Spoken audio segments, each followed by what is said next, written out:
Awesome. Thanks for hanging out with me this morning, my time, this afternoon, your time. No problem. Yeah, what time is it there right now?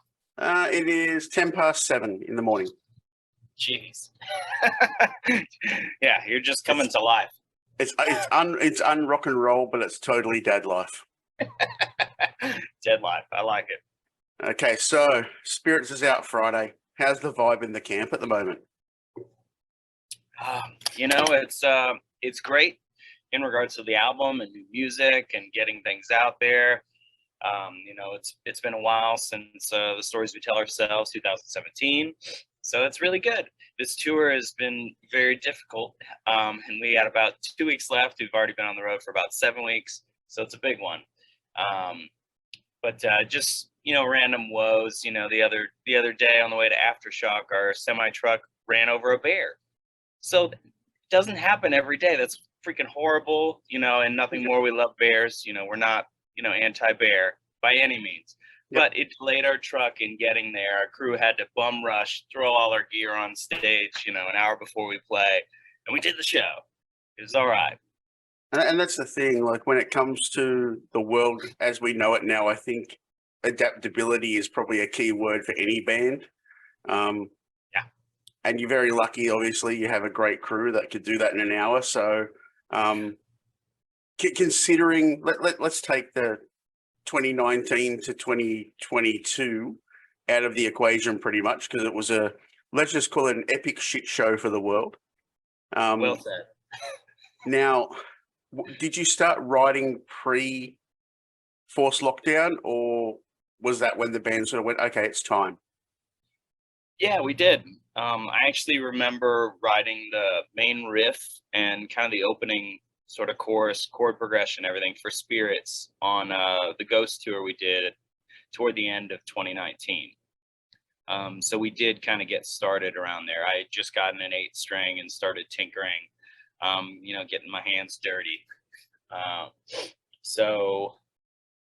And then, we ended up tracking drums about a year later, the end of 2020. And then we just take forever and nothing more. There's 4 cooks in the kitchen, 5 if you include our manager, who also co-mixes and helps us produce everything too. So it just takes us forever. Sure. The one thing I love about the band is the fact that the writing is spread evenly. There's no sort of band politics. There's no main writer. Was that decided early on in your career that, look, we're just going to split this between every member of the band, everyone's got an equal part to play? Absolutely. I remember reading in credits, like with the Beatles and with Metallica, and even like those 2 bands, most of the times you would see like Ulrich and Hetfield would kind of like have most of the songwriting. And it was always kind of like, oh man, it sort of like makes you bummed out for the other guys. Like, they weren't a part of this song. Like, what does that mean, really? Yeah. And of course, there are details and you can get into the weeds and that stuff. But I remember seeing with Incubus, how they were split all across the board. And I always thought that was really cool. And that was well said. It's any band breaks up, it's always some sort of internal thing, typically. Yeah. So our goal was always to keep that strong from the start. Granted, we did have 5 other singers, before Johnny decided to take the mic. So yeah. we were actually writing a lot of the lyrics and melody together even before he started singing. So we just kind of naturally went into that and kind of kept that process going. And it makes me wonder if Kirk Hammett ever reminds James and Lars that he actually wrote the riff to Sandman. Very true. That's a big one. Yeah, just sort of throw the elbow in and go, just remember, Sandman. Yeah, me. Yeah. Hey, member. Yep. Now, you guys work remotely. You're also spread out. And I know a lot of bands I've spoken to either relish the idea or they absolutely detested it. What was it for Nothing More? It was a little of both. We all learned a lot. I had actually typically relied on Johnny or Ben with the previous record to kind of more be the engineer in recording and whatnot. But because we were spread out, Johnny was in Louisiana and Ben was in Arizona. it was really time to kick my ass into gear. And so I turned my garage into a studio as well. And I ended up, you know, recording all the guitars there and had Dan over and he'd record the bass too. So it's frustrating in that because I was a little slower on getting up to, you know, the same speed as the other guys. But it was, you know, it was great to have these skills and develop these skills so we can do this more often in the future. But I don't think that we want to do things this way ever again. We definitely miss the magic of Yeah. being there in the same room. You know, there's so much that comes from that, and it was very hard trying lyric writing sessions in the similar format that I am with you right now. Yeah. It's like, you know, you sometimes you just don't have that synergy and that feeling, and it is a different way of doing things. We figured it out, but it was frustrating. Sure. And I read that Johnny went somewhere a bit weird or different to either work on his vocals or lyrics. Was that true? Yeah, he actually did. So Sahaj from the band Raw, he works up in Fort Wayne, Indiana, at Sweetwater Studios up there. Um, Johnny's fully capable of recording himself and doing a great job, but Johnny's worst enemy is himself. He really takes a long time. So having a pro kind of like Sahaj kind of guide a lot of that was helpful. You know, we can all get on each other's nerves, you know, from time to time. It's like I remember I recorded a lot of Johnny's stuff on Stories We Tell Ourselves and the self-titled. And sometimes you just outgrow, you know, who you want in the hot seat. So he kind of wanted something fresh. You know, we still did all the lyrics and everything together, but he did kind of have Sahaj be the engineer for several songs, maybe half the record. Okay, cool. And now I'm going to take a left turn and go, the spirit test is brilliant. It's so Ah, good. Did sick. mine. Whose idea was it to come up with it? Yeah, totally, Johnny. Yeah. It's something he had been developing maybe for the past 5 years or so. He gets stir crazy. He's always got to be working on something. And he's definitely a space cadet too, in regards to like, he's just always thinking about spiritual or strange uh, societal things and how like everything makes sense and aligns, which is great. So he kind of like came to us with like these ideas and like these symbols and like it's like, oh, this is neat. I don't know how this fits in with our band, you know, and how we can use this or whatever. So I think once he kind of had that initial feedback, he ended up working with the artist Micah Ulrich and kind of made a lot of the characters, the spirit characters that you see in the artwork. They came up with a few of those blueprints and showed us, and it's like, okay, this is badass. And then it kind of tied into, well, what if we use the symbols we already have? And then kind of go from there and create this even deeper, elaborate world, which is hella sweet. Really happy about that because you know that's what anybody wants to do. They want to dive deeper. When you love a band, when you love Yeah. a movie or a TV show, you know, you go into the commentary, you go behind the scenes, and so this is even more depth, kind of for nothing more listeners. And yeah, we're just broadening our world. What was your spirit type? Fuse. Same as me. Oh, nice. Yeah. Yep. There you go. A lot of artistic types are more heart-led types end up being fused. I feel like it's maybe the most popular one, or I don't know, the one with the most numbers right now and all the stats that we have, which is kind of cool. But I don't know. We'll see. We'll keep developing it and kind of like maybe realigning a few things in time. We'll see what happens. It'll also develop further because of the graphic novel that you've got coming out. Was that Johnny as well in development with Z2? Actually, no, that was all me. Perfect. Yeah, I was really excited about a lot of this artwork and the symbols, and we wanted to, since we're deepening everything and going further down the rabbit hole, we wanted to kind of, okay, we have this opportunity with Z2 Comics. They've done this with a few other bands, and kind of, okay, how can we take like a lot of core nothing more themes in regards to, like, you know, stuff in our songs, and little life moral lessons, and kind of tie it into a bigger story. So I kind of got inspired by like shows like the OA and Sense 8, and kind of going from there into how, like, there's all these things that seem very different and you're not entirely sure how they're going to come together, but they totally do. And it's going to be sweet. Yeah, and between the spirit test, the songs, and the book, for me, I feel like it allows people to understand that you can be spiritual but not overly religious, if that makes sense. That you can find whatever works for you. Absolutely. Yeah. No, that's very well said.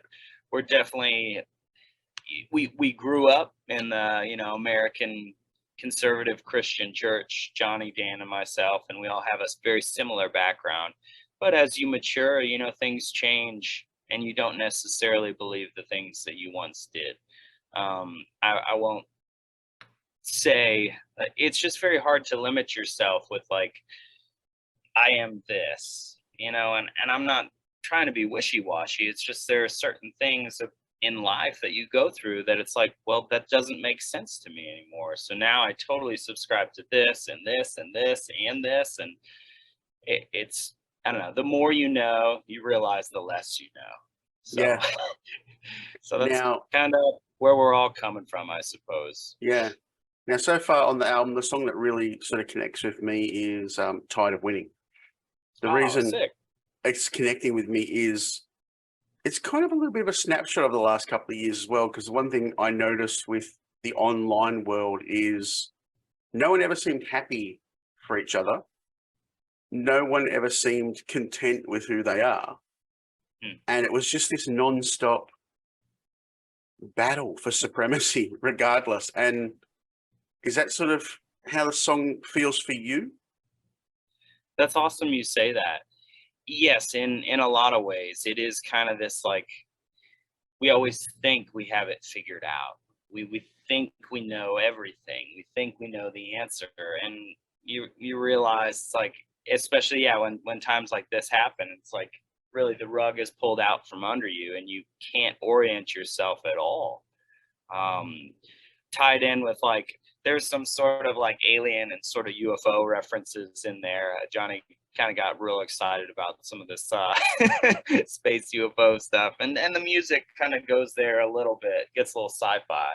But then we kind of brought in with Ships in the Night, the outro section, Yep. brought in Alan Watts to kind of like tie everything together in regards to, you know, we're always fixated on how we think we know things are going to go, and how what the end is going to be.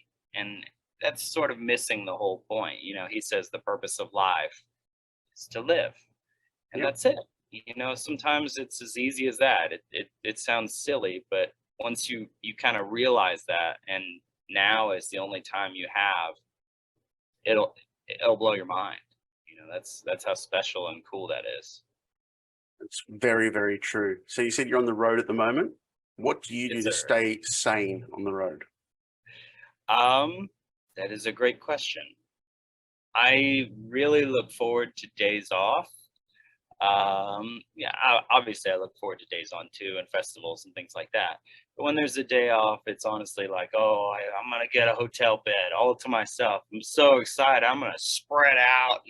Like, I have all of this room. It's mine. You get a nice shower in, and then honestly, a lot of my off days are veg days. Like, I'll talk to my wife and she'll tell me this movie she watched, or I need to watch this show. And so I'll just be lazy and kind of catch up on some shows, maybe do a little riff writing too. Um, but that's kind of what I look forward to, other than, you know, right, there are big festivals that we get to play. Ooh, we're gonna get to see this band.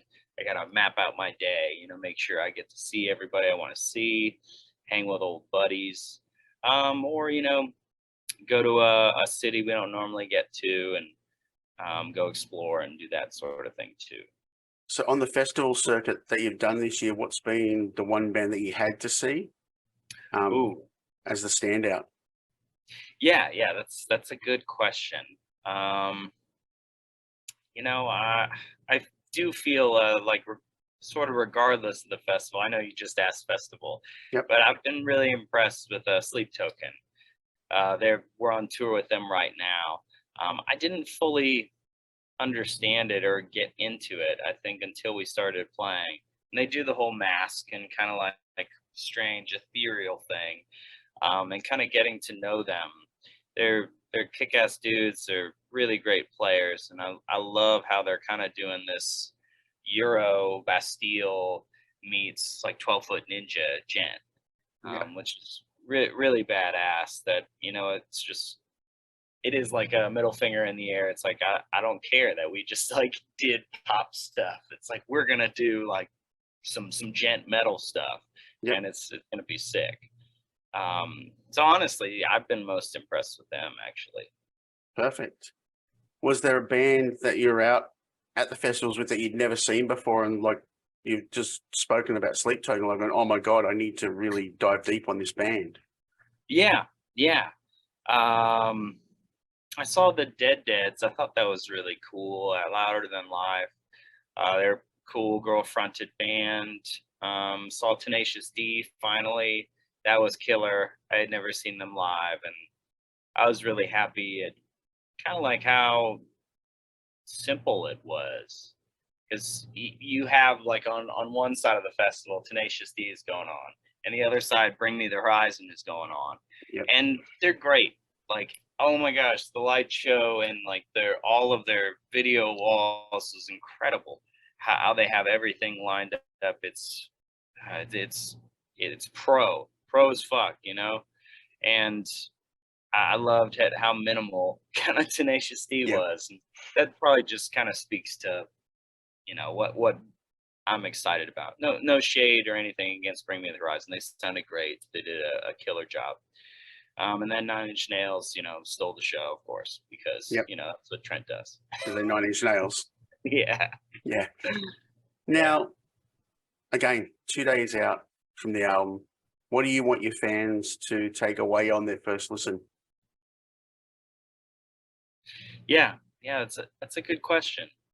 I think with a little snippet of the Ships in the Night sort of being a teaser to some of the other songs, in regards to like the sound and sort of the journey aspect of things. I do feel like this record is more progressive, even with Spirits too.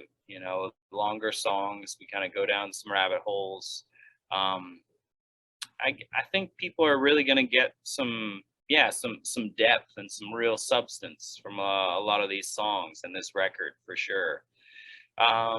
I love the song Face It. That's probably the other like super long, proggy Phil Collins Strange song, which is awesome. Yep. Really, that's probably the song I'm most proud of. And then I love the song Best Times. I know it's sort of the pop song of the album, but it's just an uplifting, sort of lighthearted, immediate get of a song. That's just like it's a good song in regards to songwriting and all of that. And I think people are gonna feel good, when they hear that song. Awesome, Mark. Thanks so much for your time. Hopefully we see you in Australia in 2023. Dude, I freaking hope so. It's you know how it is. It's a world away. You're just waking up there now. I'm got to go eat dinner here in just a little bit. So very, very different, very far. We had a blast in 2015 Soundwave. That was the last time we were there. Wow. And I do really hope we get back.